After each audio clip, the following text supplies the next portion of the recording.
Hello and welcome. Finally, the dust has settled, and everybody will now kind of say that, okay, finally we can make our plans to go to Colombo. We've been saying this since yesterday morning that it was likely, very likely formality that the match was on because that's what the sources were confirming. And eventually at midnight, excuse me, eventually at midnight, all the announcements came back to back. So you understand that the deal was done. And if you see the deal, you will see that for everybody there is a bit of a face saver. There were three different parties to the deal. One was the Bangladesh Cricket Board, the second was the Pakistan Cricket Board, and third was the International Cricket Council. There are three parties to the deal.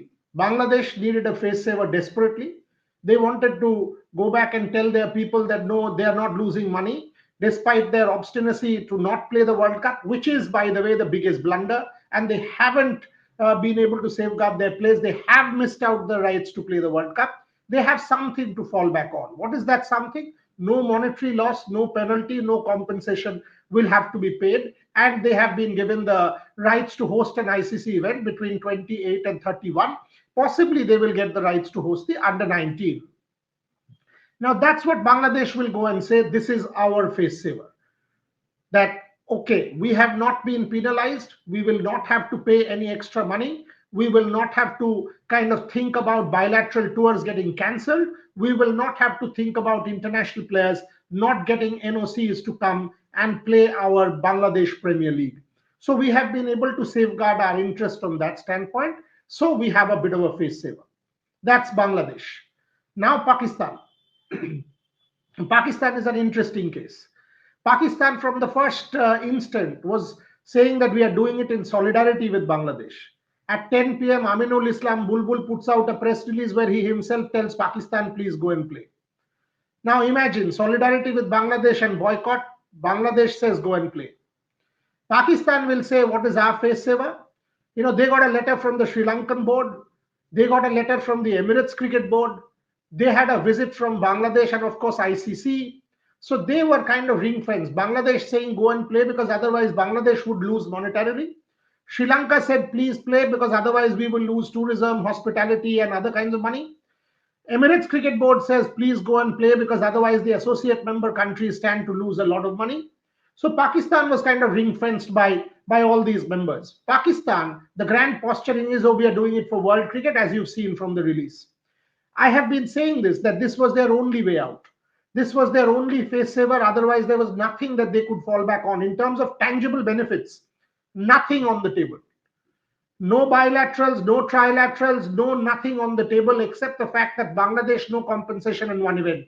So the grandstanding, the posturing had to be that, okay, what we are doing it for the sake of world cricket. We are doing it as a responsible board member of the ICC. The Prime Minister of Sri Lanka spoke to the Prime Minister of Pakistan, so we are honoring that. The Emirates Cricket Board, which is a friendly board, has written a letter, so we are honoring that. Bangladesh needed support, otherwise they would have been penalized or taken to task by the ICC, so we protected them.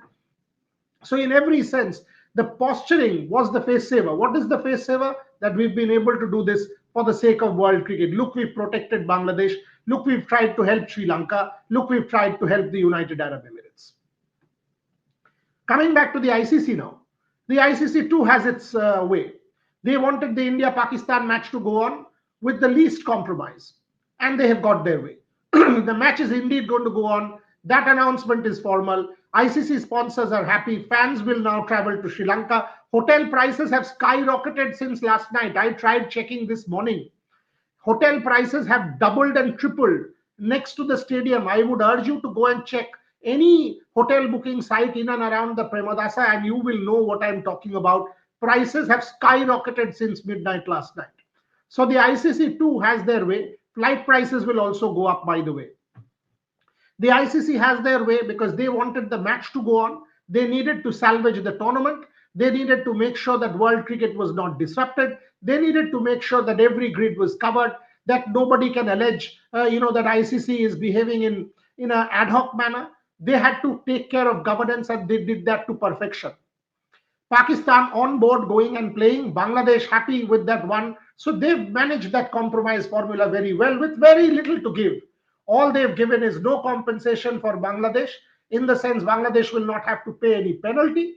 And what they've also done is they've just said one event for Bangladesh. That's the end of story. No India, Pakistan, no trilateral between India, Bangladesh, Pakistan, no increase in revenue share. For Bangladesh, 29.7 billion stays 29.7 million. No increase in revenue share for Pakistan. The 35 odd million stays the 35 odd million. So from the standpoint of the ICC, the negotiations were done to perfection. So almost everyone, almost everyone has a face saver. Bangladesh has its face saver, Pakistan has its face saver, and the ICC has its way in that the match is going on. So all its sponsors, fans, stakeholders, and everybody else is happy. Now that's the news part of it based on the developments. What happened back channels? Back channels from the time the Pakistan board wanted to sit on the negotiating table after the ICC response that selective force majeure was not going to work. That's when the whole thing changed. Before that, the stance was that of obstinacy. Before that, the stance was a hard one. Once it was realized that this matter has the tendency or the potential to go to CAS, because Pakistan was saying force majeure, ICC was saying this doesn't apply because there are certain clauses that you can't use, it was inevitable that both these parties will have to go to CAS and there could be a fight. Within the ICC board, soft power diplomacy would be used against Pakistan. They would be alienated and isolated. And that too was evident after the 14-2 vote. So there was no option for anyone except dialogue. And once dialogue was on the table, things started moving. Moment dialogue was on the table, much like an ICC delegation traveled to Bangladesh to convince Bangladesh ahead of the pullout. Another ICC delegation traveled to Pakistan, Imran Khwaja, traveling to Pakistan. Mubashir was on a link to try and negotiate and get things online. Pakistan, whether it's Mohsin Naqvi, whether it's Salman Nasir, all of them were representing Pakistan in that meeting. So they had legalese in Salman. ICC had legalese in Imran. So ICC had Imran Khwaja and Mubashir Usmani. On the other hand, Pakistan had these fellows. And obviously, Sanjog Gupta was very much in the mix of things as the chief executive officer. So once dialogue was on the table, give and take started. And it was evident that ICC will not give in to anything bilateral or trilateral because they are in no position to do so. So to demand that we want to play India, there should be a trilateral, all of that was rubbish. There was never any chip on the table because ICC is in no powers to negotiate on behalf of the BCCI, which wasn't even represented in that meeting. So what was really on the table from the standpoint of the ICC was we will not penalize Bangladesh. Bangladesh will be protected in that sense, no monetary fine. We will give one event to Bangladesh as a compensation because they've missed out on this particular World Cup. The moment finally that was ironed out, Pakistan did not get anything extra, but they had its face saver because the Prime Minister, if you remember, was on record saying no game. I still don't understand why Shehbaz Sharif would do that with his federal cabinet and why he would undergo a U-turn. What did he get? Because he said sports and politics should not mix. Now, if after all of this anybody comes and tells you sports and politics should not mix, that person, as I've written today, should be officially labeled as delusional. It is absolute delusion to say sports and politics do not mix because sport is political. Sport is politics. Geopolitics of South Asia has influenced this call. No one in their sane mind can come and tell you that sports and politics do not mix. Absolutely they do. And that is what is evident. So Shehbaz Sharif looks very, very bad at the end of the whole thing. Mohsin Naqvi posturing, saying Field Marshal, etc., clearly puts his own Prime Minister in a very bad spot. Despite the press release which is coming from the PM with his quote, it is evident that the Pakistan Premier doesn't smell looking nice out of this whole saga. Anyway, so the back channel talks, once it was concluded, that a process was put together. If you see, the process was Bangladesh will first issue a press release where they will praise the ICC and PCB and will urge the PCB to reconsider and play. The ICC will then issue a press release which clearly will outline the way forward, that Bangladesh will not be penalized and one event will be given to them. And then Pakistan will come and announce the decision of the U-turn, rescinding their earlier call of boycotting the India game. Everybody happy. 10 o'clock, 11 o'clock, 12 o'clock. That's exactly what happened at the gap of an hour interval.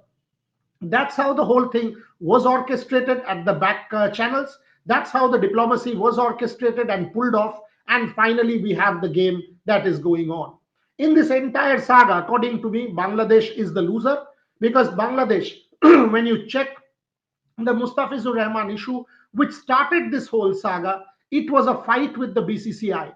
They had every reason to be miffed with the BCCI, so they should have fought the BCCI at the ICC level, stopped players from coming to the IPL, could have boycotted the IPL, could have stopped broadcast, done whatever they wanted. They could have rallied the ICC against the BCCI. Instead, what they did, they decided that we will play to the gallery some days before our election. We will make this an anti-India stance and try and rally international support against this matter. We will push the bar, and all of a sudden the decision was cricket first or country first. The moment you made it into a binary of cricket first or country first, you were doomed.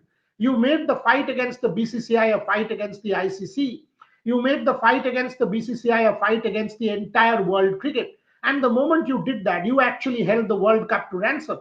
You put the World Cup on the line. The World Cup was in jeopardy. Bangladesh's participation was uncertain. All of a sudden, everything was thrown into a flux, and easily the ICC board got together.